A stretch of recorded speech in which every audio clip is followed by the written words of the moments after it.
Have you ever delved into the depths of understanding what it means to lead a blessed life? The answer lies within the hallowed verses of the Bible, specifically in Psalms chapter 1.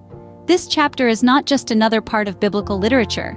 It is a seminal portion that shapes the very foundation of faith and wisdom. Crafted during an era steeped in spiritual exploration and lyrical expression, it has survived the test of time. Psalms chapter 1 is a poetic masterpiece from the post-exilic period, signifying the return of Israelites from Babylonian captivity. It holds a revered place in biblical literature, offering profound insights into the pursuit of a righteous path. So, come on a journey with me as we delve into these timeless verses. In this video, we will uncover the themes of blessings, righteousness, and the stark contrast between the righteous and the wicked. We'll also explore the metaphor of the tree planted by the streams of water, and its significance in representing a thriving and prosperous life. So brace yourself for an enlightening journey as we decode the essence of Psalms chapter 1. If you're enjoying this exploration, don't forget to like, share, and subscribe to the Closer to God channel. The chapter begins with, "Blessed is the man that walketh not in the counsel of the ungodly, nor standeth in the way of sinners, nor sitteth in the seat of the scornful." Here, the psalmist highlights the importance of distancing oneself from negative influences. The blessed man avoids ungodly counsel, sinful paths, and scornful seats. This verse teaches us the significance of surrounding ourselves with positivity and righteousness. In the second verse, the blessed man is described as someone who delighteth in the law of the Lord, and in his law doth he meditate day and night. The blessed man finds joy and satisfaction in God's teachings, reflecting on them continually. This verse encourages us to remain connected with the divine through regular contemplation of his word. Moving on to verse 3, it reads, "And he shall be like a tree planted by the rivers of water, that bringeth forth his fruit in his season. His leaf also shall not wither, and whatsoever he doeth shall prosper."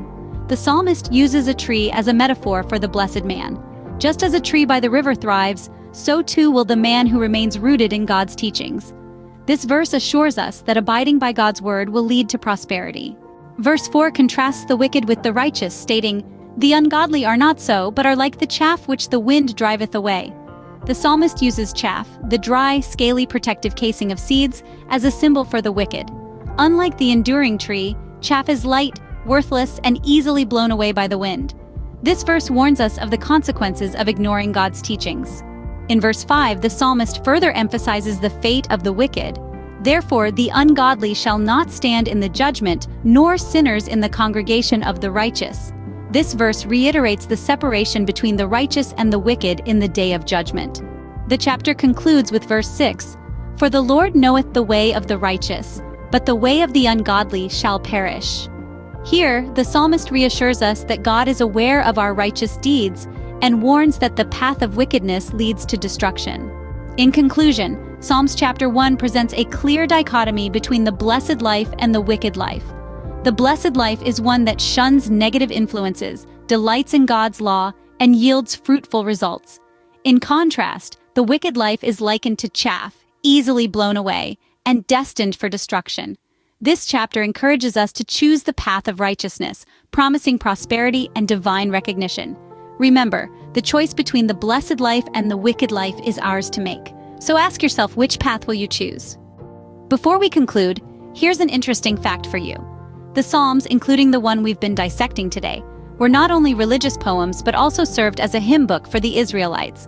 They were often sung, not just read, during religious ceremonies and festivities. Reflect on that the next time you read a psalm and consider the depth of its meaning and purpose. Isn't it fascinating how these ancient verses continue to inspire us today?